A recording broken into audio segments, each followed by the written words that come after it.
Hello, everybody. Welcome to Political Football. It feels so great to be back after a week hiatus last week due to the holidays, and now Cleve.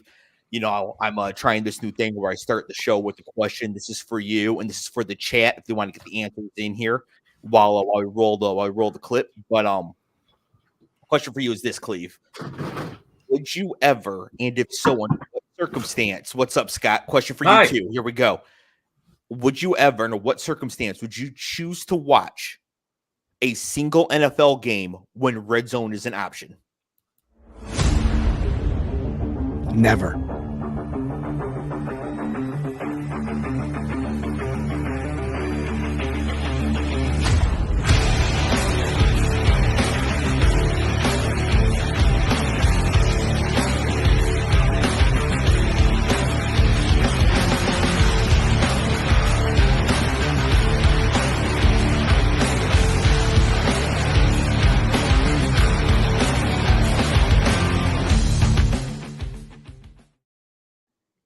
Well, I don't know if the listeners could hear, but we certainly heard Cleve. You said you would never watch a regular NFL game when red zone is an option.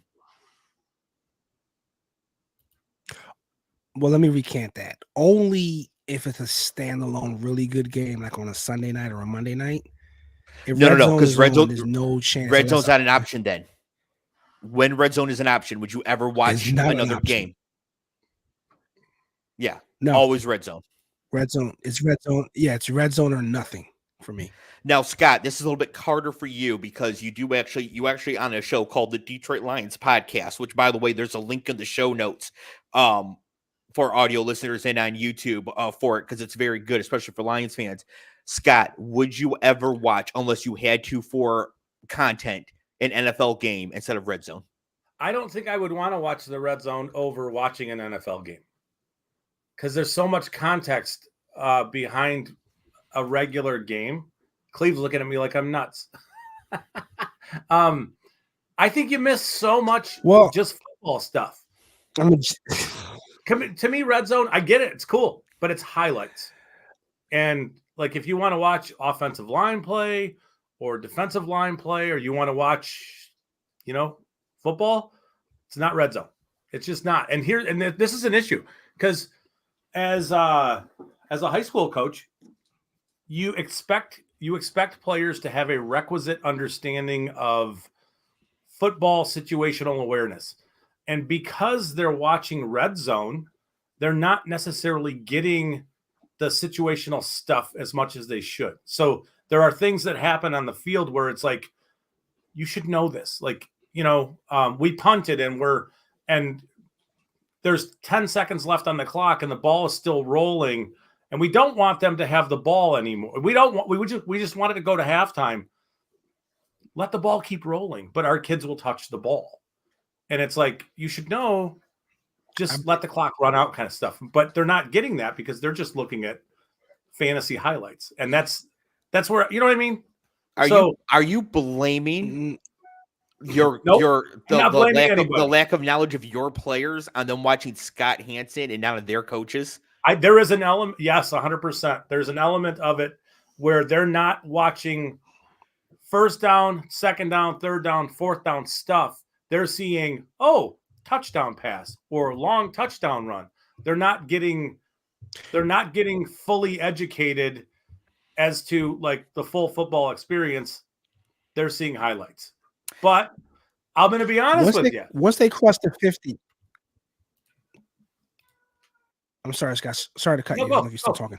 No. Once they cross the 50, that's where we're dialed in at that point, because now you're defending your side of the field, right? So the defensive packages have to be perfect, and the exotic packages on the offense will look great. So yeah, it is highlight ridden, but you still get that what you're talking about because you see stunts, you see different things, motion plays, gadget plays, reporting to the ref or not. I don't know. Too soon? Son of a bitch. Yeah. The reason I brought this up, we're gonna get to that, Cleve. The reason I brought this up is that to see how our holidays went. So week 16, the Lions playing the Vikings, chance to win the division. We're at my aunt's house, and it's some of my family, some of Megan's family. We're all together, and there wasn't a formal vote, but I had told a lot of people that Red Zone would be on, and like 4 different boomers pointed out that they wanted just the Lions on. I knew it. And wow. And I was like, I know I could get my way here. Like, I know I could for sure. But when it's that many people wanting one thing, like, and plus, like, the Lions are going for the division win. Like, I get it. But at the same time, they will show everything you need to see on Red Zone. And we don't need to watch Infinite Progressive and Bud Light commercials in the meantime. So that's where we are in this house. Bro. That's where we are in this house. My youngest is perfect at literally changing the channel from Red Zone back to when the commercials are over. So that's kind of what we're doing. Like, he wants to watch Red Zone, and that's all he wants to watch. And for what I do, I need to watch. I just kind of been watching Red Zone. Oh yeah, I just, since I started watching Red Zone so many years ago, I just can't. Cleve, we're having some tech lord issues here. Your internet seems a little bit slow, and your mic is off a little bit. Can you turn off your fancy background? Because that might be using a lot of power on the internet for you. That's you could tell I'm an IT guy. A lot of power on the internet. I will admit that watching Red Zone is significantly more fun. It's a significantly more fun to watch way to watch football. It just is, because it's super exciting. It is, because everything that comes on is a cool play. It's a touchdown. It's awesome. It's just, I would, David, in your situation, I would bet that if you guys had watched Red Zone, everybody would have had more fun watching football than watching the grinded out, all right, 3 plays and out, punt, cool. Yes, no, I think I could not do it, dude. Yeah, I couldn't do it. I could have put Red Zone on my phone if I wanted to, or something like that. But that's rough in that situation. So that was my. You host a podcast. You host a podcast. That overrules everything.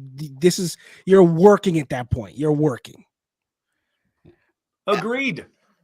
And for that reason, that's why you would watch Red Zone. Yeah. So I think Scott's in a position. Scott's in a position to roll with the "I'm working" excuse. I don't think I could necessarily. I'm working. Right. So that was my holiday. Notebook so in hand. Just quickly, Scott, how was your holiday? You have a good one? You have a good time? It was great. Cool. Cleve? Moving on. Yeah. It was good. I got some time off and got to go to Jersey, see some family. So go Rutgers. Yeah, it was good. I'll have you know, Cleve, that in my bowl confidence pool, I put the second most points on Rutgers to beat Miami up in Yankee Stadium. So at the pinstripe, huh? Yep, nice. And Rutgers did in fact win. So yeah, we're gonna move on to the NFL here now. Some folks might be watching, might be wondering, like, hey, aren't they going to talk about Michigan? And the thing is, if they had lost, yes, but there's another game next week for Michigan, and we have 2 weeks kind of to catch up on here for NFL. So you can see my name here for watching on YouTube. If you're listening, thank you to the YouTube live stream. A link in the show notes. You can see my name there. You can see what I think about Michigan and their opponent. That is bold. But I don't know about that light work stuff. But listen, you are aware they went to overtime, correct? Yes, I'm aware that Michigan gave Alabama plenty of gifts to win the game and to get them into overtime. And yeah. Oh my gosh. And we How about still that covered. Center? How about that center? Probably he's probably being voluntold to get to the transfer portal today. Yeah, he's got the Kyle McCord treatment. He is voluntold. Yeah, Lucille coming to see the Bama Center for sure. Your best interest to go into the portal. Yeah. Welcome to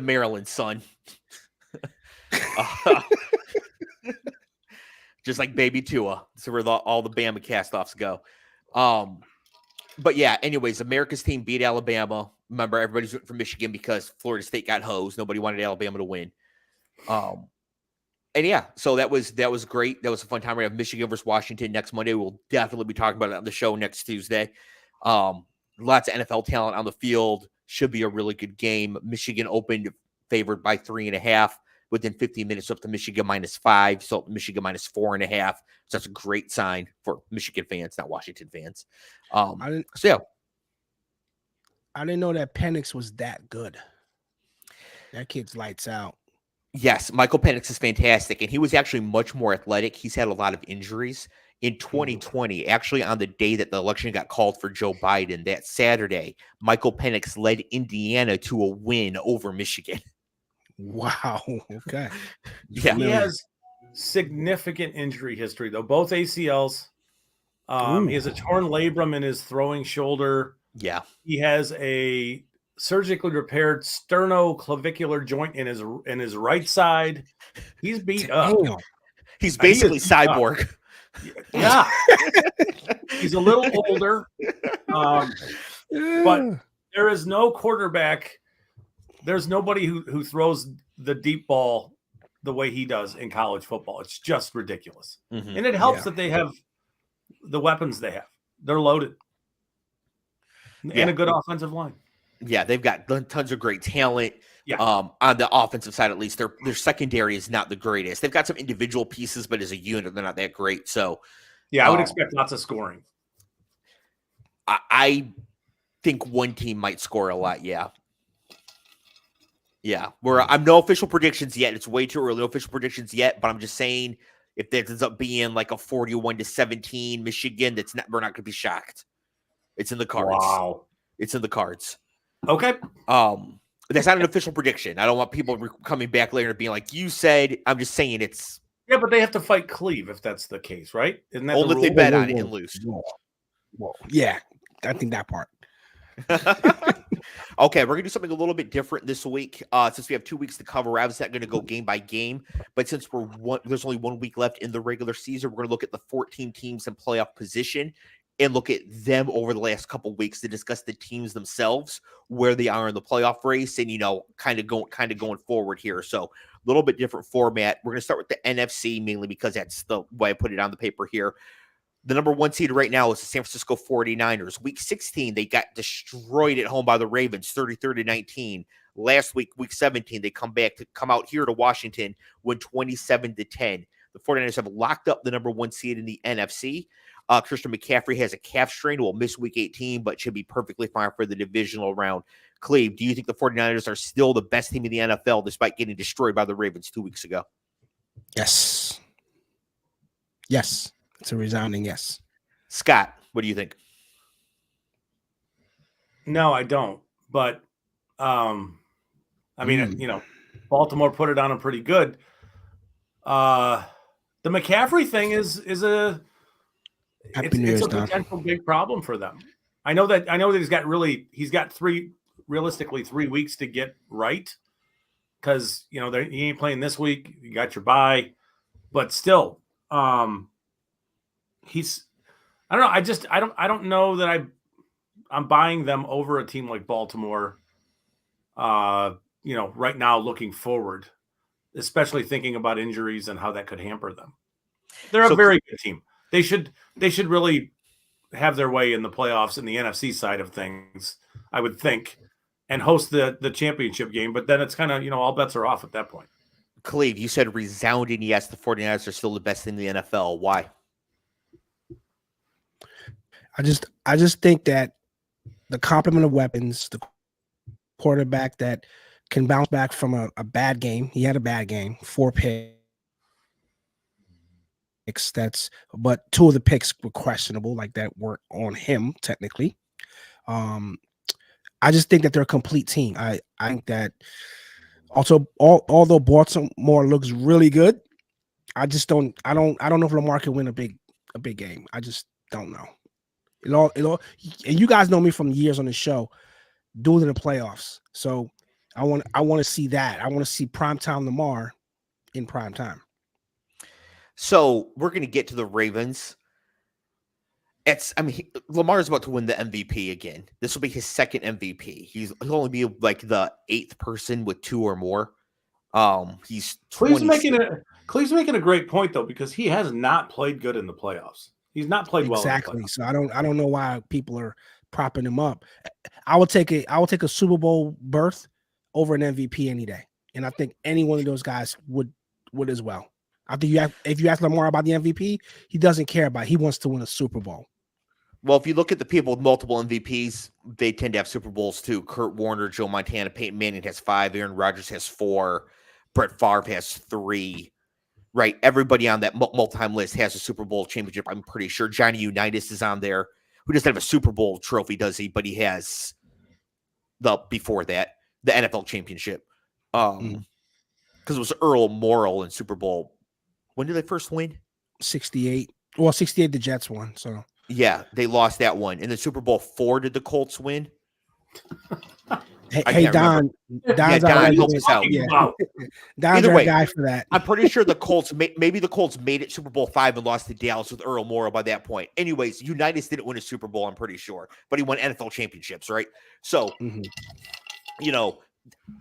John Elway couldn't win a big game until he won all the big games. Steve Young couldn't win the big game until he won the big game. That's true. You have to do it, but I think that the Ravens are set up strong here. I actually think the 49ers are still the best team, and if they met in the Super Bowl, I expect the 49ers to actually be favored over the Ravens by about 1.5 points. Same.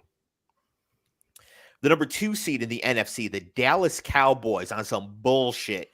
So week 16, the Cowboys 20, Dolphins 22. Cowboys lose again because Mike McCarthy just has no idea what he's doing to clock management. And then week 17, Lions 19, Cowboys 20. Who wants to talk about the officials first? Should I sort of describe what happened first, or do you guys just want to start ranting? No, go ahead. It's pointless because you guys are fans. You guys are fans of the team got job. You guys got job. So here's what happened. Before the game even started, Dan Campbell went to the officials and he said, "Hey guys, we have a special play drawn up. We have just for the Cowboys. It involves Taylor Decker, number 68, checking in as eligible. It's a game-winning play, 2-point conversion, goal line, something like that." Okay, so situation comes up, 2-point conversion to win the game. Taylor Decker goes over, checks in eligible with the officials, Lions line up, run the play, connection, touchdown, win the game. Everything's great. I'm jumping up and down. My wife's jumping up and down. Everybody's so excited. Then they throw a flag. They say that number 68 was not eligible. He never reported. That number 70 reported eligible. Turns out, obviously not true. The refereeing crew has been demoted now. They're not working the playoffs going forward. Hopefully next year they're calling NAIA games. They are working Saturday nights primetime event. Though. Yeah, the same fucking guy's working too. Yeah, he's working. They should have gave him the Jets Pats Jets game. Pats. Gave him that as a demotion. Fucking I was gonna say Foxborough. I'll say they should give him the Pop-Tarts Bowl, but that's unfair to the Pop-Tarts Bowl. So I know I complain about the officiating a lot on this program, but it is for good reason. The shitty officiating in the NFL has fully impacted the playoffs unless the eventual Super Bowl champion, because I'm not sure that people really had it crystallized what this means. So if the Lions had beaten Dallas, well, the Lions did beat Dallas. If the Lions had been given the proper credit and awarded the W for having beaten Dallas, they would control their own destiny for the 2 seed. By beating Minnesota this week, they could be the 2 seed. The 2 seed is very important. You don't get a first round bye anymore, but you get to host at least the first 2 rounds of the playoffs. We know the Lions are better at home. They're better indoors, right? And it's just easier to win in the NFL at home than it is on the road. Also, the Eagles would control their own destiny for the NFC East right now. Now Dallas controls it. Dallas is actually coming to town, Cleveland, to play the Commanders this week. If Dallas wins, which they will, they win the NFC East, they will be the 2 seed. This means that if the refs had not stolen this game from the Lions, the division round would be Eagles at Detroit and Cowboys at 49ers. Excuse me, the Cowboys beat the Bucs. Cowboys at 49ers. Eagles at Detroit, Cowboys at 49ers. Instead, now it will be Detroit at Dallas and Philly at San Francisco. So not only did the officials screw the Lions here, they also screwed the Eagles. Yes, they did. This is this is not like some small thing, right? This is not, refereeing is bad and it happens sometimes. I got to get used to it. Like, the officiating is very important when it impacts the actual outcomes of games like this. And it will, the face of the NFC playoffs is now completely changed for the Cowboys, Eagles, and Lions as a result of this. Yes, and one of the ways that you know that what the NFL is saying is bullshit is they did not call if there's an illegal formation, they throw a flag immediately at the snap. Right. They didn't do that here. No. Right? Because it wasn't an illegal formation. And here's my issue with the whole thing, and then I'm going to shut up about it. The NFL and Brad Allen continue to dig their heels in on the idea that none of it matters because it was an illegal formation. So because Decker caught the pass after the illegal formation, it wouldn't have counted anyway because it's an illegal formation, which is a straw man gaslighting bullshit argument. Yes. Because you declared him to be an illegal formation because they declared the wrong person eligible. Does that make sense what I'm saying? Yes. So because Brad Allen screws up and doesn't recognize that it's Taylor Decker who's eligible, he's now saying that's the formation for why the whole play shouldn't have worked because it was illegal formation anyway. On Dan Skipper coming in and playing right tackle. But that still is reliant on them identifying Skipper as eligible. Basically, Dan Skipper lined up as a guard. So if he checked in as eligible, you can't line up as a guard, right? No, he lined up as a right tackle. Oh, it's right tackle. Either way, yeah. But he lined up as an offensive lineman. He was covered. Same right, thing. Which you can't do with checking as eligible. But they didn't throw the flag for illegal formation because it wasn't a legal formation. Correct. In the NFL, do you still? I mean, like, do you have to tap your So you raise your left hand and you wipe your chest like you're okay. You know, but you have to do that playing ball and then verbally report. So okay. To make this worse, I sent this video to you guys. The NFL released this today. And in the video, you can see Taylor Decker staring at Brad Allen going like this. And then he walks over to him and what is reportedly him telling Brad Allen that he's eligible. So the NFL has dug their heels in on the concept that the entire play was invalid because Dan Skipper was lined up in an ineligible spot after declaring himself to be eligible, which is bullshit. It just is. This is why. So walk me through this. So ad was called back. Did they try another 2-point conversion again? Two more times. They did. So they tried the you should have just fucking kicked it. Yes, from the 7, they should have just kicked it. However, yeah, just kicked it. What the fuck? As a longtime poker player, gambler, I recognize full-blown monkey tilt when I see it. And that is what Dan Campbell was on. Dan Campbell was not thinking. He was like, we are going to win this game right now, hell or high water. All my chips are in. He's going for it. Yes, Scott. So they backed him up to the 7, Cleve. And Dallas then jumps off sides. So now they move it back up to the 3.5. Okay. So now you're at the 3.5 going for 2. Remember, Dan Campbell has won the locker room by telling these guys the truth. He told the offense before the drive, we're going down the field. We're going to score. We're going for 2. We're going to win the game. He lived up to his words. Now, if they got called for some ridiculous thing and they moved the ball back to the 15 or the 12 or whatever it was, I'm sure they would have kicked the extra point. But I think there is some game theory. Got to come with the points. Mm-hmm. I think there's some game theory there where it's like, we're going to go for 2. We're going to end this game right now. We're not going to let this go to a coin toss. If Dallas wins the coin toss, we lose. We're not stopping them. That's kind of, I think, where he was and why they ended up going for 2. Just an opinion. I can see both sides of it. I just think they ended the game the way they wanted to. When the penalty moved you back to the 7, you kick the extra point. I mean, there's just no. And you go to the coin toss. Points. Yeah, take the points. Trust the defense. Because your odds of winning the coin toss are a lot better than your odds of making a 2-point conversion from the 7. Good point, Dave. Right. So Totally fair. Yeah, it's not even like it's not even a question. I just understand why he didn't see it in the moment because everything you said. He's all hyped up and he told him we're going to do this, and now he's like, I mean, the level of tilt he must have been going through when like he told them before the game what the play was and who was going to be checking eligible, and they throw this flag anyways. And also, like, he doesn't strike me as like a violent guy, but he probably had to like make sure he's not going there cussing the guy out or shoving him or something. And like he's like, we got to go for 2. Somebody get me a play. The play clock is running. I can see why he continued going for 2 anyways. But yeah, it's you got to kick from the 7. No question. Zero question. Yeah, that's where I left it. And again, to get off this so we can move ahead. Yeah. I'm a big boxing fan. And this kind of correlates in a way. You don't leave it up to the refs. There's obviously other points in the game the Lions could have did better. But to Dave's point and to Scott's point, it should never come down to this. And again, the NFL looks really stupid digging in, doubling down to say, hey, this is a legal formation when everyone that watches football knows what that looks like. Yeah. There we go.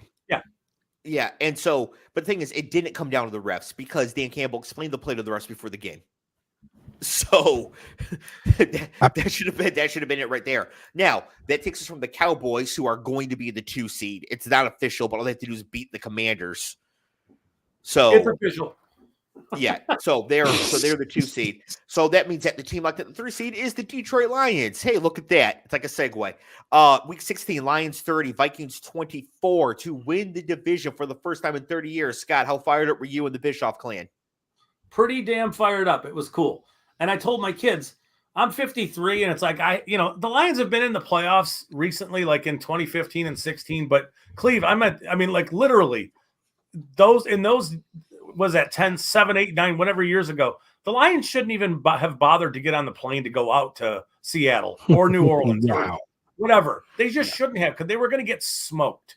So I don't recall really feeling like, all right, there's a chance that this team wins a game or makes a run or whatever. My kids are 16 and 18, and I'm jealous because they've got what hopes to be, a nice future for the Lions right in front of them.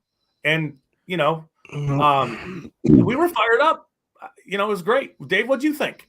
Oh, it was fantastic. As I mentioned, I was watching that game and not Red Zone. And so, when it was the final interception to seal the game right there, it was great. Me and my uncle was watching. My father-in-law was there. Some other people were watching, and it was really awesome. And 30 years ago, Cleve, the last time the Lions won the division, I was in 5th grade. Wow. You said 30 years ago? I was like 20.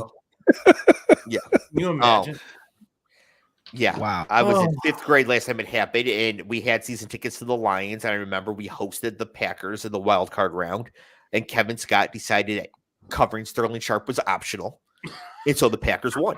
I remember it. Those 2 games, not to beat a dead horse, losing to the Pack and the other game that you guys lost a couple weeks ago, those would have made the situation not like a non-thing. Well, that's not true. If the Lions had beat the Packers and gotten the credit for the win they earned in Dallas, they'd actually control their destiny for the 1 seed. Yes. Yep. Well, that's what I'm saying. Like, if that didn't happen, that's what I'm saying. Like, that should have happened. Where again, you don't leave it to the refs to fuck you up at that point. But I didn't even think about it until you said it, that they changed the landscape of the other 2 teams as well. Right. Like, these guys massively screwed the Eagles. Yes. And this is what the NFL has decided to get entrenched over. Like, this is nuts what they're doing. Right. My last note on the Lions here is that the Lions are basically the 2007 Patriots when Jared Goff doesn't play like ass. He has played like ass a lot lately. Yes. He was not good against Dallas, but they were even that they still went down there and beat them. In fact, for all intents and purposes, they beat them. It's like the Michigan thing. Michigan didn't play good. No. They still won, right? Yeah. Detroit didn't play good in that game. Goff looked off.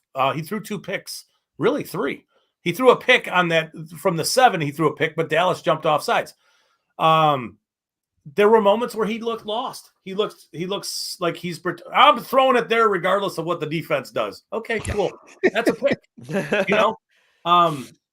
But inside all that, there's hope that, okay, well, you're going to have to travel to Dallas maybe, and you should be able to give them a run in the second week of the playoffs. You should.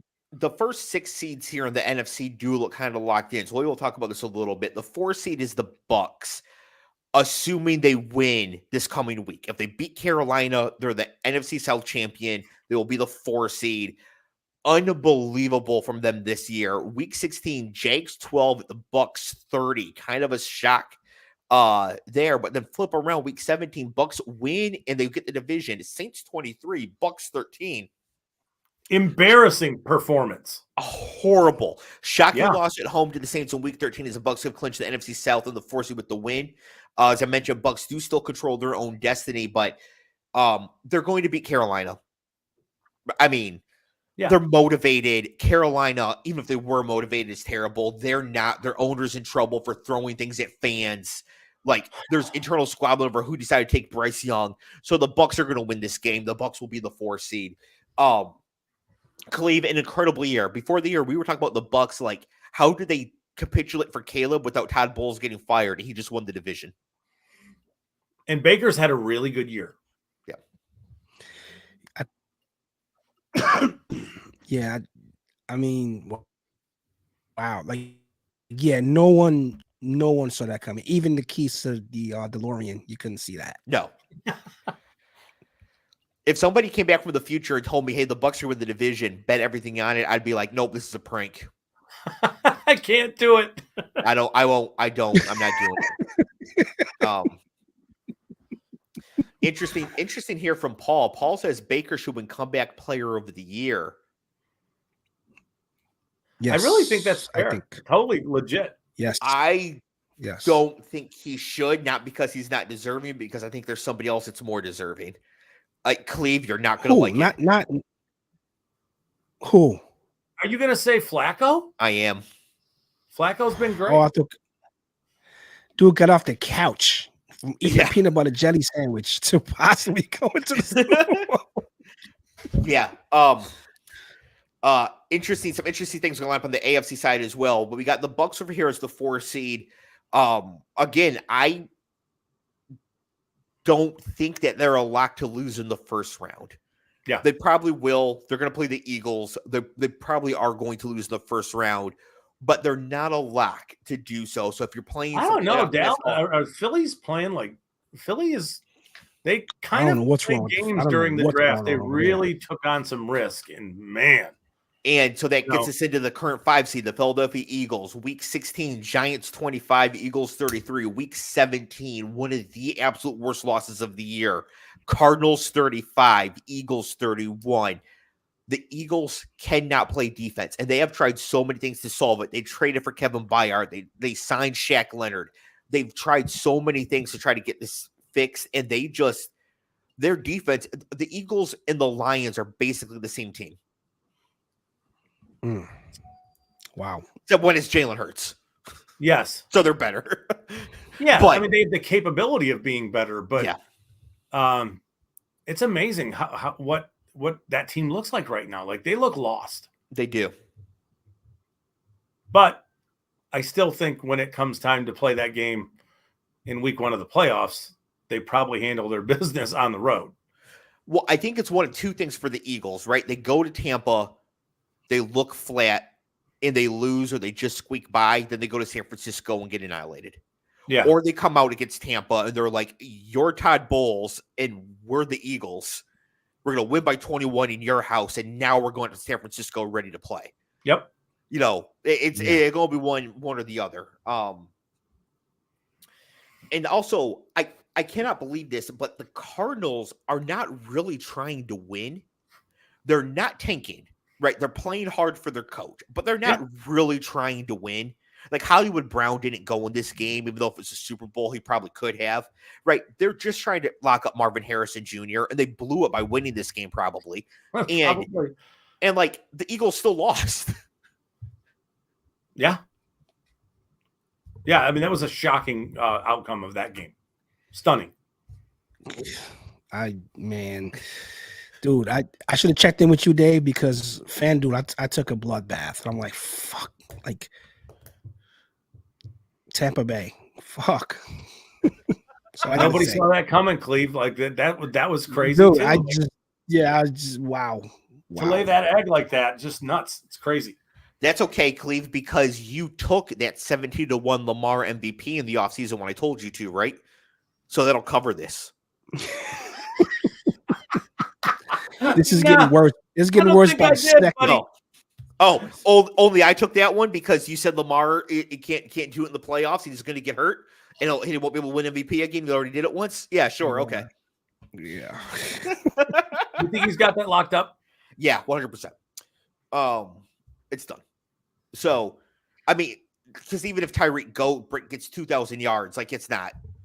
They just got destroyed by the Ravens. No, it won't matter. I mean, it's a quarterback award, so we can stop there. Yeah, Brock Purdy just got destroyed by the Ravens, right? Dak hasn't really relit it up again. It's obviously going to Lamar at this point. The number 6 seed in the NFC, Cleve. Do you know where the current 6 seed is in the NFC? They have locked up a playoff spot. They are in. Not the Rams. And they're terrifying right now. Yeah. Oh shit! No, it's not the Rams, right? It is the Rams. Okay. Yeah. The Rams I thought. Okay. Yeah, the Rams have clinched a playoff spot. The only questions would be the 6 seed or the 7 seed. I got to tell you, as a fan of a team in the 3 seed, I kind of hope they fall into 7. Week 16, Saints 22, Rams 30. That was the 2 weeks ago Thursday night game, Cleve. And then week 17, Rams 26, Giants 25, and a game that honestly the Rams should have lost. A decent Tyrod Taylor pass to Saquon, the 2-point conversion, and the Rams lose that game. What was up with him throwing the ball behind guys? Was that like a rhythm thing? I don't know, because he threw an 80-yard laser beam 65 yards downfield to Darius Slayton earlier. I was like, what the fuck?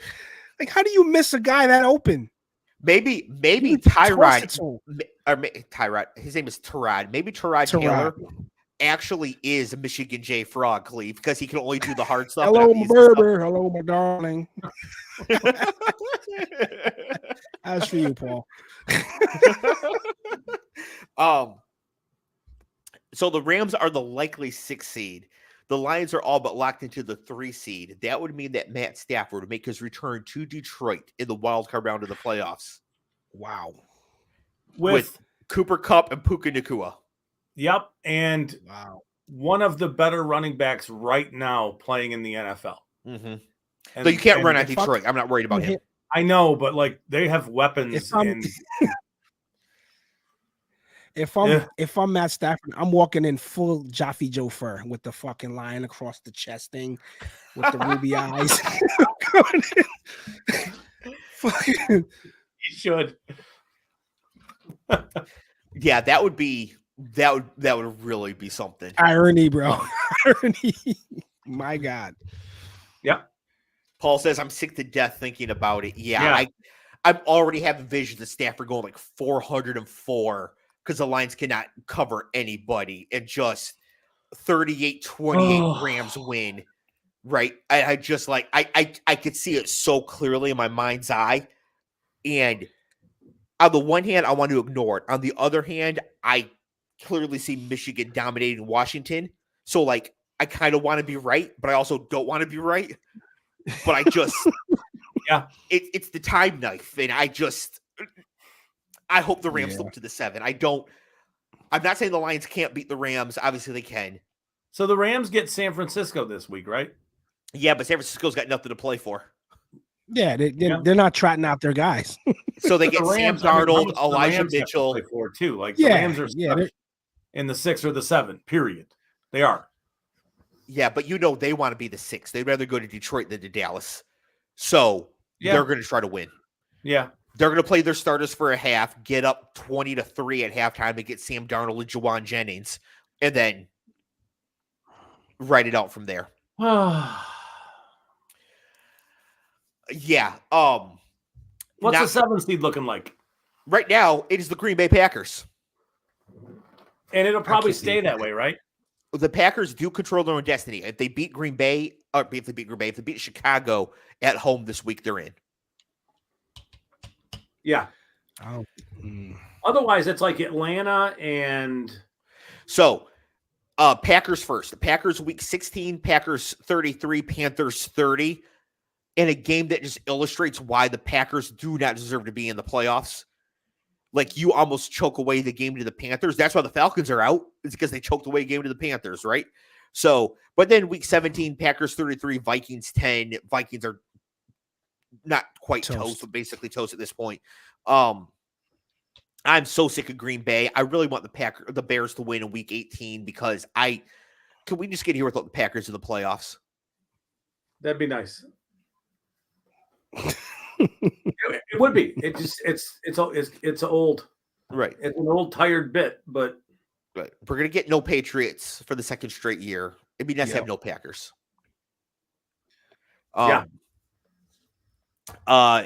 Jordan Love has been better since Thanksgiving than he was earlier. He still had a couple hiccups here and there, but he has been playing better.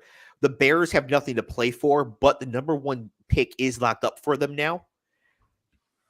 If there's a chance, the reports earlier, Paul was telling me that Matt Eberflus is coming back next year. Winning this game would go a long way to securing his position. And of course, Justin Fields wants to secure his position as well. So while the Bears have nothing to play for, I think they're coming. So come on, Chicago. Yes. NFC team still in the hunt. The 8 seed right now is the Seattle Seahawks. The 9 seed is the New Orleans Saints. 10 seed the Minnesota Vikings. 11 seed Atlanta Falcons. Here's how this goes. If the Bucs lose to the Panthers, the winner of Saints Falcons will win the NFC South and be the 4 seed. If that's the Falcons, they will be 8 and 9. If the Bucs beat the Panthers and the Saints beat the Falcons could have the 8th overall pick in the draft. That's incredible. Isn't that wild? So it's either playoffs or potentially the 8th overall pick. Here's a thought for you, Cleve, if you're the Falcons. Do you lose to the Saints on purpose? Especially if the quarterback? Especially if it looks like the Bucs are going to handle the Panthers. Do you just be like, you know what? We want the better draft pick. Exactly. Number 8? Shit. Take that. Yeah. They got to fire their coach if they're doing that, though. They need to fire the coach anyways. Think of Jaden Daniels in that offense. Right? I have. That's what I'm thinking. I mean, electric, explosive, playmaking everywhere, but you got to fire Arthur Smith first. Sorry, Arthur, but get the fuck out of here. If the Packers lose and the Seahawks win, the Seahawks are in. If the Packers and Seahawks both lose and the Vikings beat the Lions, the Vikings can get in. That's crazy. There's a lot. Oh, the Vikings also need the Saints to lose. So yeah. Okay. The Vikings aren't going to make it.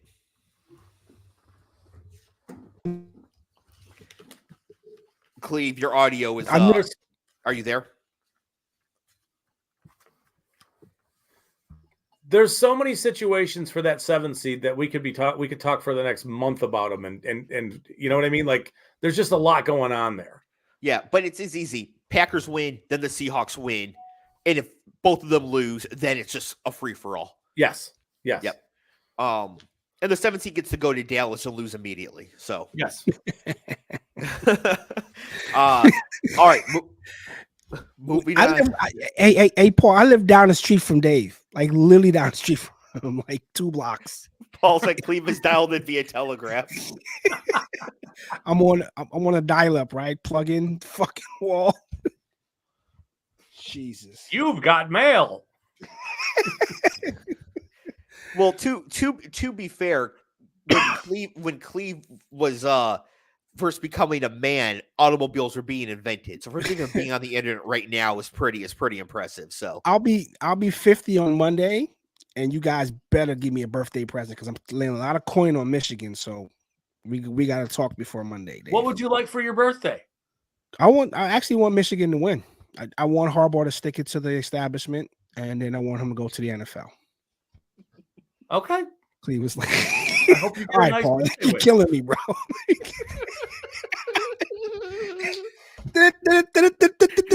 He's younger than I am, and you guys are busting his balls about being old. I was the I'm resident old surprised. guy. I'm surprised that Cleve doesn't say stop after every take. Zach Wilson's not the future. Stop. Then if I fire Max Salad, stop. I got a stagecoach to catch. Shit. When Cleve has a hard out, he takes the pocket watch out of his breast pocket to check it. Puts it back in. Man, that was good, Paul. That was good. Happy New Year, man. That was fucking great. Cleve, after this, not right now because he'll be gone for too long. After this, reset your router. All right. Moving on to the AFC, the Ravens. As a lifelong Ravens fan, I am fired up. Week 16, Ravens 33, 49ers 19. Week 17, Dolphins 19, Ravens 56. Cleve, you've talked a lot of shit about Lamar Jackson in your time on the show. What do you have to say for yourself? I was good. I mean, even everybody got in. Look, Mom, and I got some contact on my helmet. I mean, we even had a Odell sighting. Sick catch. Yes, it was. Yeah, great catch. Falling out of bounds. Is back. Guy just knows presence. Whatever. It was good. I think that was like a statement game or kind of like a fuck you. Back-to-back statement games. Yeah, because who was the guy that said the comments to him? Was it Mike Florio? Yes, before the 49ers game. Yeah, so I think that was kind of like to solidify, like, hey, get your name out my mouth. I've been saying nothing but respect for my MVP, for Lamar Jackson, for about the last, since Brock Purdy became the favorite. And I'm so glad to see it play out this way because Lamar Jackson is the most valuable player in football, in my opinion, because I think the Chiefs might just kind of be mid. And so if Mahomes left them, they would just be bad instead of mid. In week 17 against the Dolphins, Lamar was 18 of 21 for 321 yards, 5 touchdowns, no picks. Yeah, that's pretty good. Can we go back just for 1 minute? Can we go back in time, back to like, when was it? June, when Lamar was basically dangled to every team in the NFL and nobody even completely thought about asking about him. How like fucking Falcons, Jets, Commanders. Yeah. Yeah. Lamar is incredible. He really is. And there is one team that I'm still very upset with for not pursuing Lamar Jackson. Who can that be? Detroit Lions. Yeah. I'm just fucking with you. Yeah. Yep. No, I mean, Dave, I think as right as you were even back then, think about the Detroit Lions right now as with Lamar as their quarterback. They would have lost the pick they used for Jack Campbell, and they would have lost their first-round pick next year. So it's when we trade Jack Campbell in next year's first-round pick and probably Jared Goff to the Ravens for Lamar Jackson and the right to pay him $50 million a year fully guaranteed. Yes, please. Yes. For a Super Bowl berth. For a Super Bowl berth. So many Super Bowl berths. Yeah. Because they trade back from 6 to 12 and pick up 34 anyways. They still get Gibbs. They still get Laporta. You still get Branch. So it's Jack Campbell in next year's 27th to 30th pick. Yeah. No brainer. Yeah. Yeah. That's going to be an opportunity lost around the league for many, many years. Yeah. Yeah. And they deserve it for being stupid. They do. And for colluding against them. Man, yes. Honestly, man, for as much as I don't know if there were other seasons like this one where a lot of guys flashed, like a lot of backup guys or late round guys flashed. You know, a first round, the first 10 picks, probably valuable. Anything after that, might not pan out, but you got dude in Cincinnati playing like a veteran. You forget Burrow. Yeah, you forget Burrow's on that team. I'm not obviously saying that he's better, but you freak like he comes into that system and he's doing great. So yeah, if they do get like a late pick, 29th, 30th, 30th, they still can find a gem. You never know. Yep. Cleve, we're gonna get through the AFC here and some AFC teams still in the hunt. You know what team is not on this list? Am I wearing a hat? The Cincinnati Bengals. Oh, okay.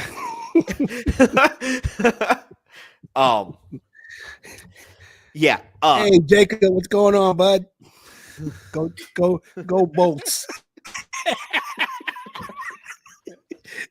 Hey, I need that T-shirt, Dave. Jacob's face on the T-shirt. I need that for my birthday, bro. We really do need to get shirts made with sad Jake on them. Yeah, the Ravens should rest all their starters this week. Now, in 2019, when they had the number 1 overall seed, they rested all their starters week 18, came out in the first game against the Titans super flat and lost. Horribly embarrassing loss that year. So maybe they don't rest them, but they really should. They should just rest all their guys this week. Doesn't matter. 2 weeks off, get ready for whatever team is showing up, because the team showing up might be pretty good, as we're going to get to. The second seed in the AFC right now is the Miami Dolphins, but this is very much subject to change. Week 6, Cowboys 20, Dolphins 22. Week 17, Dolphins 19, Ravens 56. The Dolphins had a chance to get the number 1 seed here, but they are not going to be doing that. They have clinched a playoff spot, but their seed is up in the air. They will play Buffalo on Sunday night. The winner wins the AFC East. The game is in Miami. Efficient, yeah. Scott, the Dolphins put 70 points on the Broncos earlier. Yeah. They have a high-flying, fast-paced offense. Yep. I think they're drawing dead to win the Super Bowl. Am I crazy? No, you're not. Jalen Waddle being out hurt them. Bradley Chubb tore his ACL. Tua got hurt. Who's the corner who went off the field with a foot injury? Xavier Howard, right? Xavier Howard, yeah. So like the injuries have piled up, but that's going to be a team that needed to be playing in great weather at home, and depending on what happens this week, they could go down as far as the 5, right? They could drop to the 6. The 6. So it's not a great path. But no, I'm with you. I think they are kind of drawing dead pre-playoffs just because of what they're going to have to go through to get there, and injuries and stuff. Yeah, they definitely need to win this week and hang on to this number 2 seed, so they get 2 games at home guaranteed. Yeah, because the AFC is going to be some good tough players here. By the way, I don't know if Scott is frozen for everybody else, but he's frozen for me, and he looks like he's in quiet contemplation, but he's also talking. He is frozen. No, you're good. Your audio's great. So okay. The video will catch up at some point. Yeah. So we're going to talk more about the Dolphins here in a little bit. Number 3, the Kansas City Chiefs. Week 16, Cleve. Raiders 20, Chiefs 14. Week 17, Bengals 17, Chiefs 25 to eliminate the Bengals. The Chiefs have looked awful in December. The loss to the Raiders was inexcusable, as the Raiders quarterback, Aiden O'Connell, did not complete a pass after the first quarter, Cleve. Bro, that's... It's wild. Yeah, some of these games, sometimes I just don't know how an entire half or quarter or whatever can go where guys don't even register like a stat. Like, to not complete a pass, that's crazy. Scott, do me a favor. Leave the studio and come back. We'll see if we'll get your black box fixed here. Okay. Yeah, the league is hip to him. Well, I think they just don't have any good players. Like, Rashee Rice is okay. Travis Kelce is 34 and clearly declining. Their other receivers are all garbage. Isaiah Pacheco is okay. The offensive line is okay. They need Tyreek Hill is what they need. But yeah, they need number one, a clear number one, and they don't have one. No. And so again, we talked about the drops before. They had more drops in this game as well. The game against the Raiders. So like maybe if they do get those drops turned around, but at this point, maybe it's just part of who they are and part of how they operate. Maybe they just really cannot catch the damn ball. There's gonna be changes. There's gonna be some changes, really, really bad changes. Like they're gonna revamp that whole thing. Yeah, Matt Nagy is super fired. That offensive coordinator, he is hella fired. Oh yeah. Oh yeah. Oh yeah. Oh yeah. Clev, interesting note here. The Chiefs now with no chance at the number 1 seed, meaning that in order to make it to the Super Bowl, Mahomes will have to play a road playoff game for the first time in his career. Yeah, that's very interesting. And I think you might have laid out what that path might look like. And it's brutal. It could be brutal. Well, as of right now, they host Buffalo in the first round. Okay. So yeah, not looking like the most fun there for Kansas City right off the jump. The 4 seed right now is the Jacksonville Jaguars. This is not guaranteed though. Week 16, Jags 12, Bucks 30. Week 17, Panthers 0, Jags 26. Jags had to play without Trevor Lawrence this past week against the Panthers. First game he has ever missed due to injury, Clev, ever. Yeah, I heard Pee-wee until now. that. That's crazy. It is at a quarterback position, like the quarterback. Yep. Position. That's crazy. No, luckily they played the Panthers, so CJ Beathard had no problem getting the win. Is it Beathard or Beathard? Is it Beathard? I mean, it's Beathard. That's Beathard to me. That's such a fucked up name. Like, okay. High school must have been hell for that kid. Yes. Although he is I believe the grandson of former Chargers GM AJ Beathard. Okay. So maybe it is pronounced that way. I don't know. I'm 12. So, I'm sorry.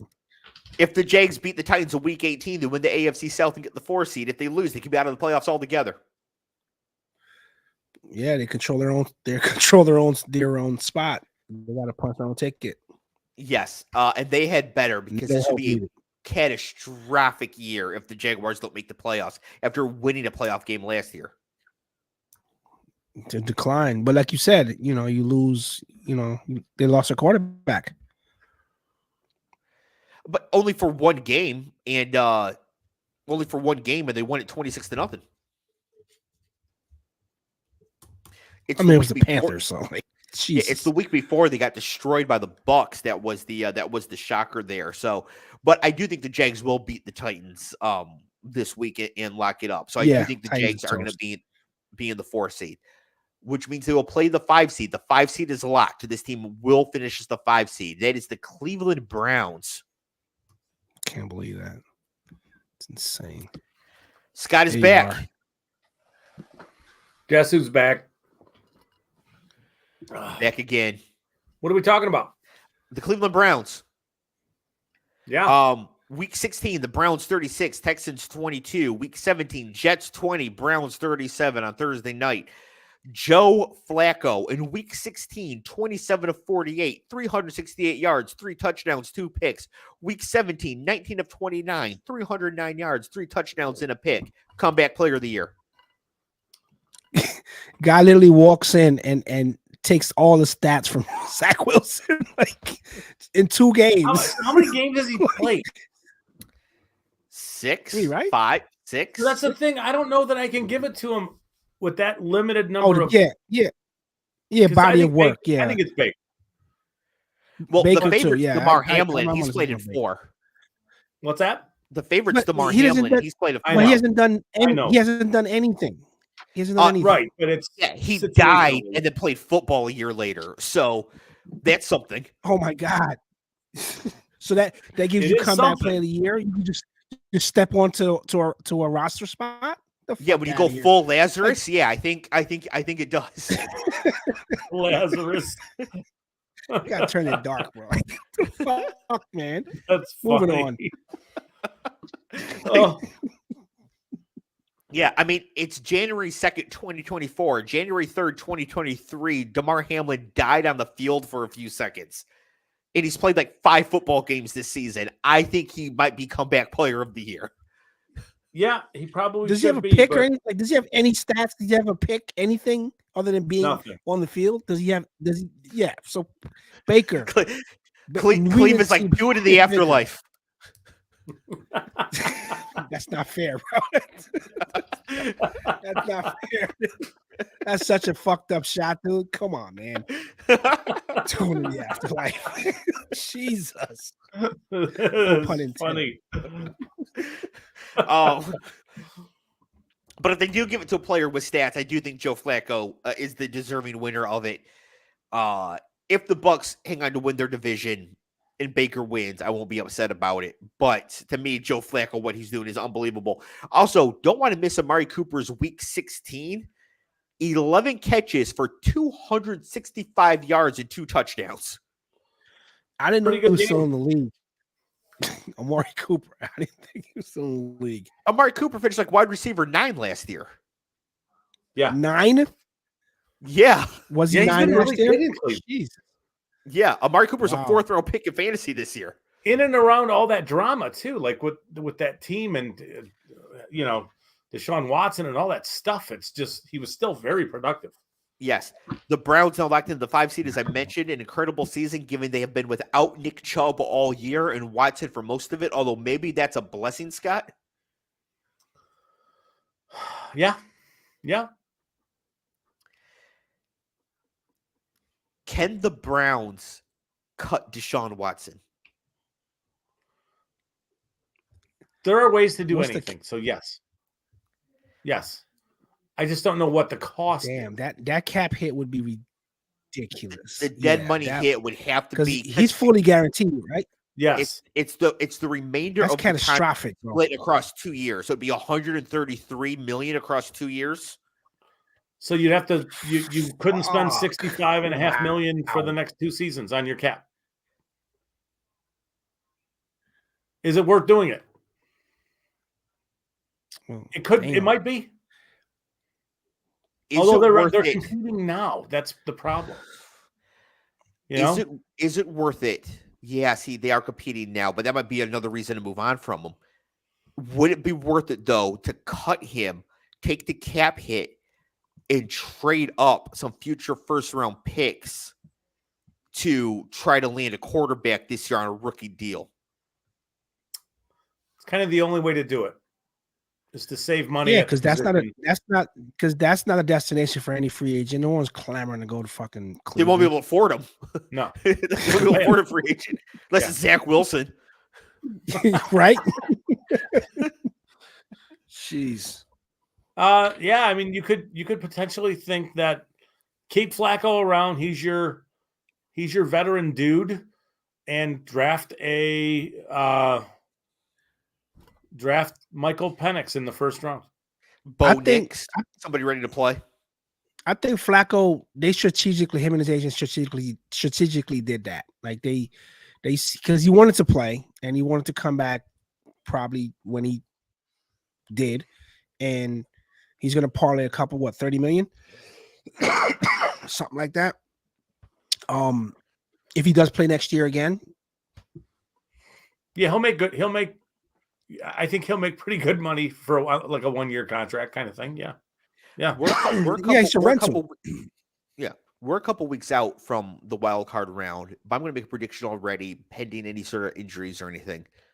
The Browns are going to kick the shit out of the Jaguars. Mm-hmm.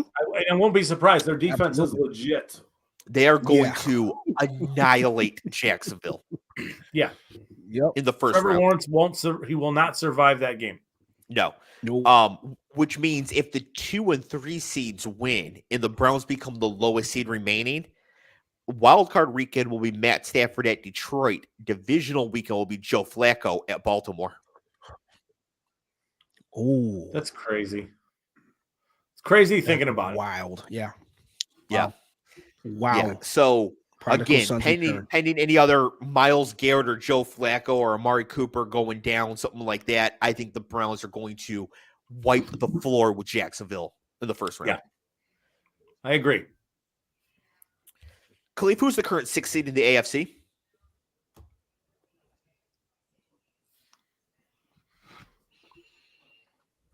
Six seed. He's thinking hard, folks. I'm trying to think of who's left. This could shock I you. don't This team is all the way back up to the 6th seed. They were the 13th seed It at might one shock point. me. It's Buffalo. But couldn't So, they because be they're the playing for the seed after the weekend? So yeah, this they're is what's playing. so Yeah, they're interesting. playing for the division title. Yeah. Yeah. This is one of the most fun scenarios we've had in a long time. So Miami will play Buffalo on Sunday night football. They're the last game of the year. Week 16, Bills 24, Chargers 22. Week 17, Pats 21, Bills 27. So the Bills have not looked great, but they've been winning consistently for like the last 5 weeks, which you can't really say about anybody else besides the Ravens.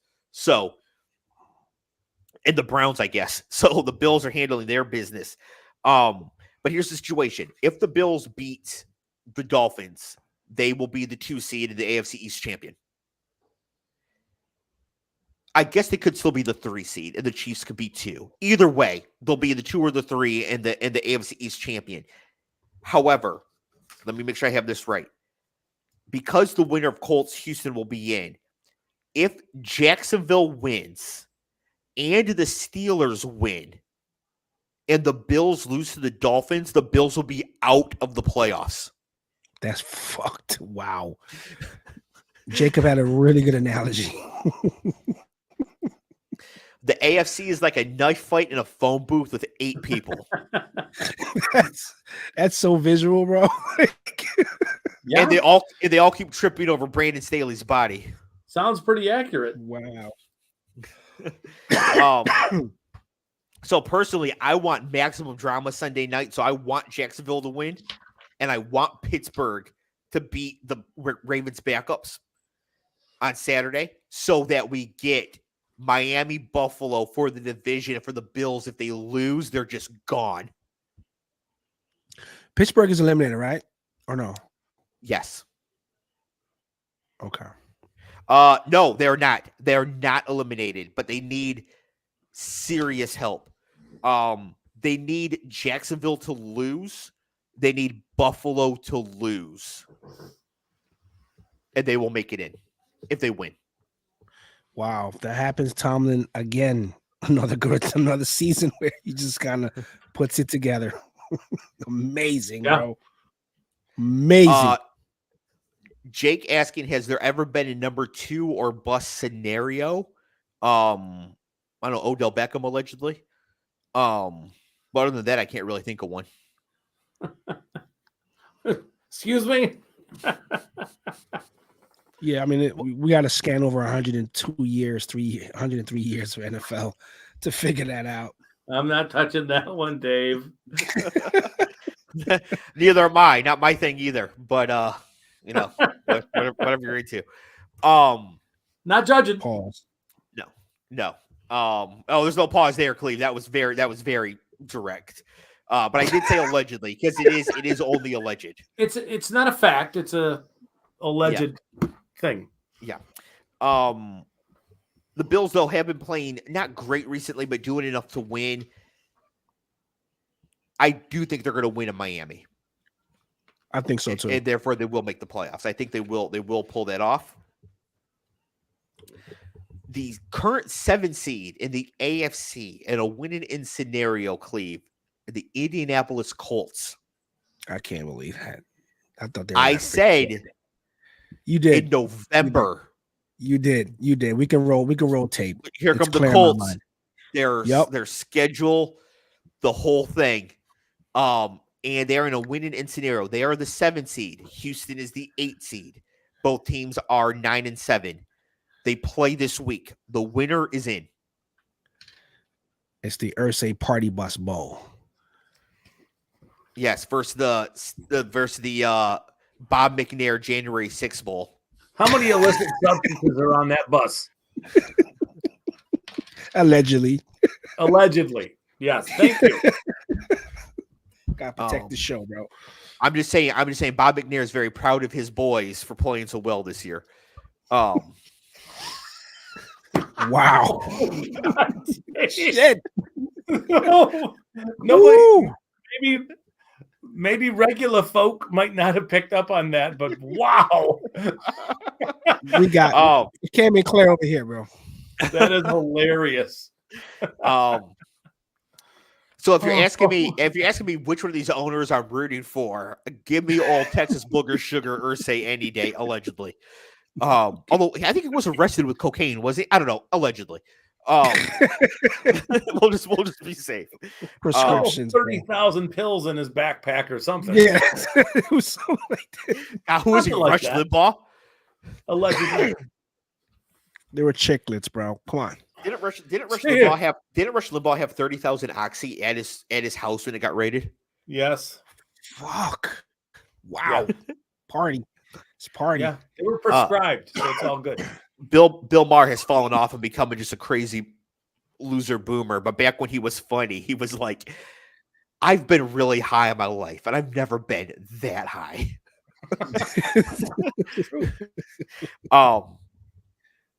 Anyways, yeah, from the Colts Texans to Rush Limbaugh. They play each other, Colts versus Texans. Winner is in. If the Jaguars lose, the winner of this game also wins the division. It will be the 4 seed and will host the Browns. I kind of would like for CJ Stroud to get some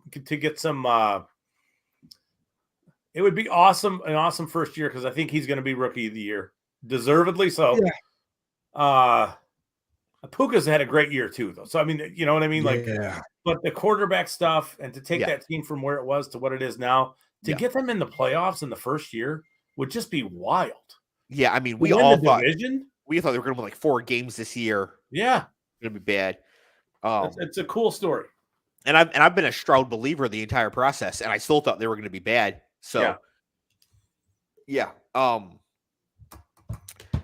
I think assuming the winner of this game is the 7 seed and they go to the 2 seed, if the 2 seed ends up being Kansas City, they're just going to lose. I don't see Stroud or Gardner going into Kansas City in playoffs and winning. If the 2 seed remains the Dolphins, I can see either one of these teams going to Miami and winning. I don't think they're a favorite. I don't think they would necessarily. I think Tyreek's going to get 150 yards and 2 touchdowns, no matter what. But I could see either of these teams going into beating Miami. But there's a reason to go, though, because there's a chance you win. Yeah, of course. Yeah. Of course. But a 7 seed hasn't beaten a 2 seed yet since they've gone to this format. Yeah. And I think if the 2 seed doesn't mean Buffalo or Kansas City, I think they handle either one of these teams. But Miami, I think Miami could get got.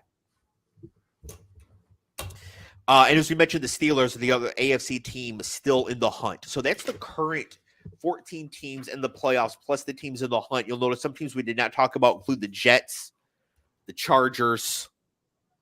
Wow. Shots thrown. But we're talking a lot about them in the offseason and the lead up to the draft and all of that because they will have a lot to say about that. Also, the Chargers will be hiring a new coach, and it might be our current college football coach, Jim Harbaugh. Looking forward to the schedule this week. The order of games is important. Saturday at 4:30, Steelers at Ravens. Again, the Ravens should bench all their starters. They got nothing to play for. The Steelers have to win and get some help to get in. And the Steelers winning is a prerequisite for the Bills not making it. So I really want the Steelers to win, despite being a lifelong Ravens fan, because I want the hilarity of the Bills not making it. That would be something. Saturday night, Texans versus Colts. It's a playoff game. The winner is in.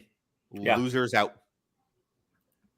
So that's going to be fun. Sweet Saturday TV, night, baby. 8:15.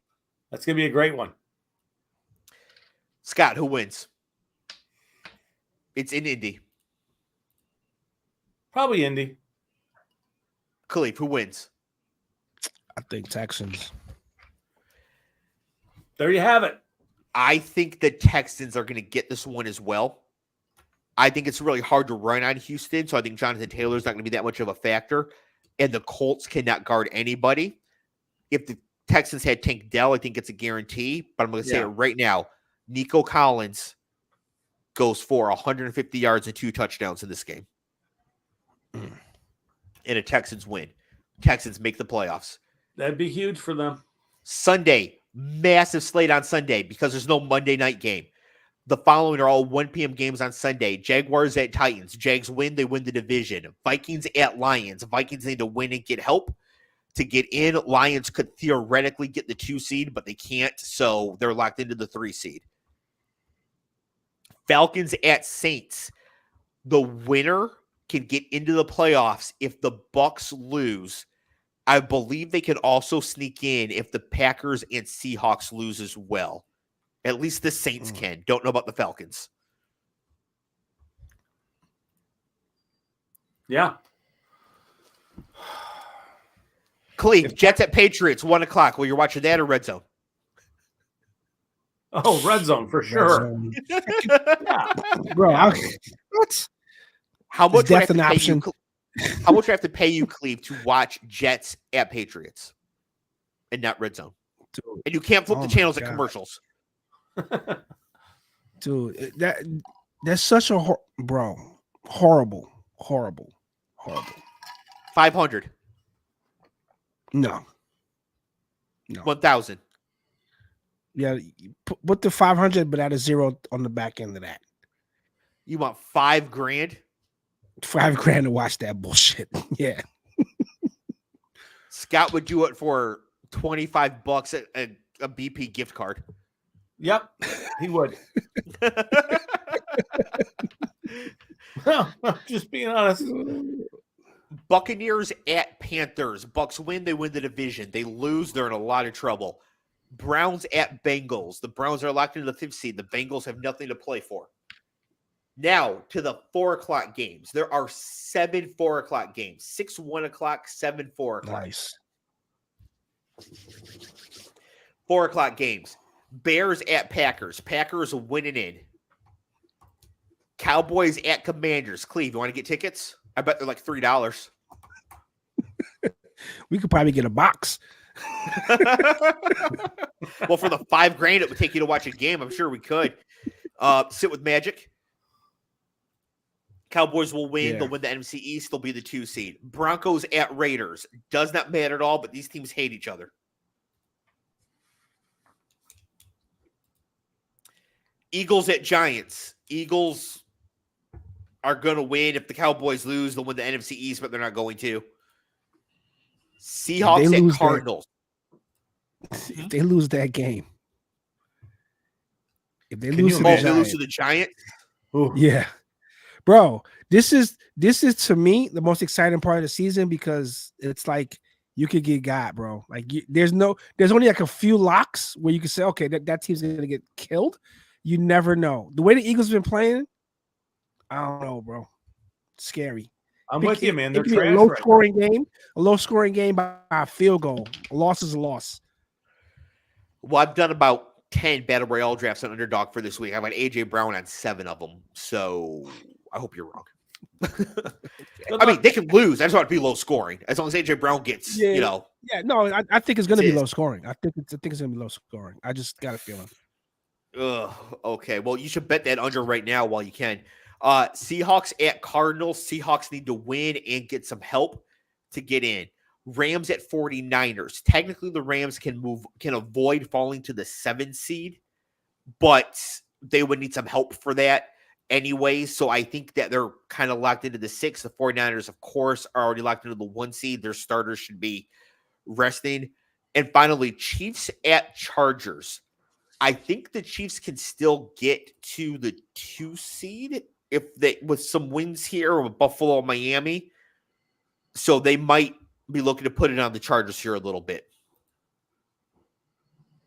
Or they might not care, and they might rest their starters anyways because they don't care about the 2 versus the 3, although you should because it's an extra home game. Yeah. And then the game of the week, well, the game of the week might be Houston and Indy, but the game of the week, Bills, Dolphins, and hopefully we get the setup where Jacksonville has won and Pittsburgh has one, and the Bills have to either win the division or miss the playoffs. That would be a dynamic viewing experience. That alone. Yes, that would make the commercials almost worth it. Yep. Wow. All right. Stuff. Yeah, no, it's going to be great. So next week, we'll of course be reviewing the national championship game. Hopefully, it's a Michigan win. If not, though, we'll still be talking about what happened, what went wrong. There's going to be lots of NFL talent on that field as well. We'll also be previewing the playoffs because of all the matchups, then all the seeds, all that. We're making our official playoff predictions. Of course, we did it before the year, so we'll visit what we said before the year. Who was going to win the Super Bowl? Some of us said San Francisco. Some of us didn't. Who would that have been? Me and Clev. So I didn't think San Francisco was going to be in the Super Bowl. Well, vamp for a second, Scott. That means talk. They don't. Oh, Cleve, what you been doing, buddy? Just technically about the topic at hand. Oh, okay. Well, so how San much Fran's does the got McCaffrey injury hurt them? The calf thing. Well, he gets a week to rest. I know, but how are those multi-week deals? If it's a bad strain. Well, it depends. It depends if it's Burrow like, because obviously we've seen what happened with Burrow. Yeah. You know, we don't know how bad it is. If it's just it could be a pull. You know, it's not a tear because he's, you know, they're saying that he's not ruled out the rest of the season. But they got the easiest ride because they don't leave their beds. Like they get to sleep at home. There's no road game. They get to chill. You know, and he's got 3 that stuff weeks, matters. So that stuff matters. He should be totally cool. Yeah. Okay. Yeah. Yeah. Facts. That's why I was saying that. During our preseason prediction episode, I said San Francisco versus Cincinnati, with Cincinnati finally breaking through and winning the Super Bowl. Cleve said Kansas City versus Philly, with Philly winning. Yeah, I was saying running back. I was saying running back. Okay. Which, by the way, Cleve, after this, log onto it's FanDuel. You like FanDuel. And you should just bet that right now because your odds you're going to get are great. Like, specifically, Eagles beating Kansas City in the Super Bowl, I bet you can get 60-1. Okay. Just put a little $5 on it, right? Because then you're like, oh, look at me. I was a genius. I called it before the year. Plus, you get paid on it now, right? Scott, you said Ravens versus Eagles, with the Eagles winning. Oh, boy. I was wrong. You should also bet that. You have more options up there in Michigan.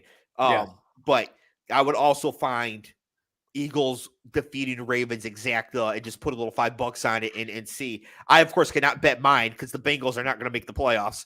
But I think it could be a little forgiven given the Joe Burrow injury for that. So yeah, a little bit. Hang on real quick. Let me see if there's anything else that's crazy here. Comeback player of the year, Scott and I said DeMar Hamlin. Cleve said Odell Beckham. All right. Yeah. I feel like that could have been okay. Coach of the year, Cleve said Mike Tomlin. So there we go. Oh, well, of course, have our offseason show where we review we'll all get those. into that later.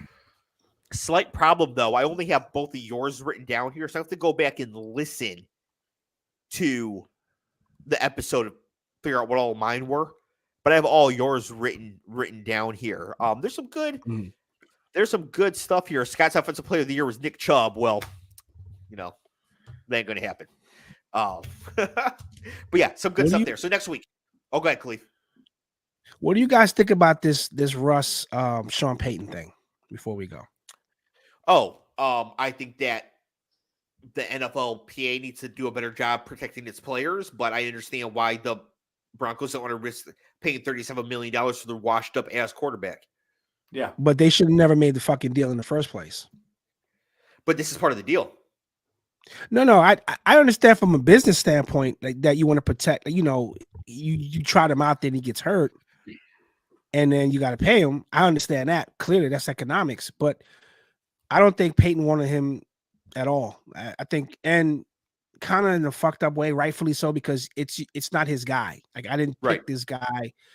I wanted my own guy or whatever. And I get that. But I obviously got to give Russ kudos for his professionalism, especially when he got berated on the sideline by a grown man getting. I mean, you talk to a high school kid like that or a college kid like that, not a grown man who has equally as much Super Bowls as you have. Yeah. Yeah. I was dude, I'm like, who are you talking to? Can you imagine, though, how aggravating and annoying somebody as serious as Sean Payton finds ultimate cringe Russ Wilson? Yeah, no, they're match made in that's heaven. That was a full year of frustration coming out. Yeah. Oh yeah, no. Well, again, but frustrated to your fucking defense who can't stop anybody. How about that shit? Like, talk to the defense. I mean, if I'm Russ, I'm like, talk to the fucking defense, bro. Talk to the fucking defense. But they're obviously going to cut him, and so to do that, they to make sure he doesn't get hurt. And so I get it. And honestly, I think the NFLPA needs to just sort of take a look at that. He won't be on the street long. He's serviceable. Atlanta, maybe in that system with I don't know. Like with Hackett, that was a disaster, So that could have been like a year 0 or whatever, But yeah, I just felt like it would. Yeah. There's a couple spots. New England. I don't. Well. Oh yeah, you know what? Yeah, no. You know what? You're right, because he's a company guy and he might just buy into that shit, Patriot Way, whatever that is. Yeah. Yep. Yeah. So I mean, I think that the situation sucks, and it sucks for Russ, and it sucks for labor in general. So I want the union to look at it and see how they can avoid this sort of thing going forward. But from the Broncos' point of view, I would do the exact same thing if I was in their position. So I can't really hate on too much. You know what I mean? And he's getting his money, so it's not like he's not getting his money. That's true. No, well, he's getting part of it. He's not getting the injury guarantee part. But he's also not getting injured. It's just accounting. I think he's already got the money. It's just a matter of how does the money spread if he gets hurt? Right. That's the problem. And they just don't want to have to deal with that stuff. So if they cut him, they've already paid him all that money. It's just a matter of how the accounting works with the dead money they owe him. It just makes you, it's fascinating because it makes you think about the Watson contract and how dumb the Browns were to just ink that up. Like, how fucking stupid can you ink up his entire deal guaranteed? It is crazy. Wow. Yeah. Good for him, man. I'm still mesmerized by that one. Good for him. Jesus. And for his agent. Yeah. All right. So we are going to get out of here. We will be back next week. Again, reviewing the national championship game, Michigan versus Washington, previewing the NFL playoffs. And we'll touch on if anything crazy or interesting happens in the NFL in week 18 as well, kind of go over what happened there, but more of a preview next week for the playoffs coming up. Cleve, any other final words? Nah. Happy New Year, everyone. Thanks for lighting the chat up. It's always fun. Had a good laugh tonight. Scott, final words. Nope. Happy New Year. We're good. And as for me, Happy New Year, everybody. Again, thank you in the chat for joining us. Chatting always makes the show that much better. We will see everybody next week. Peace. Peace.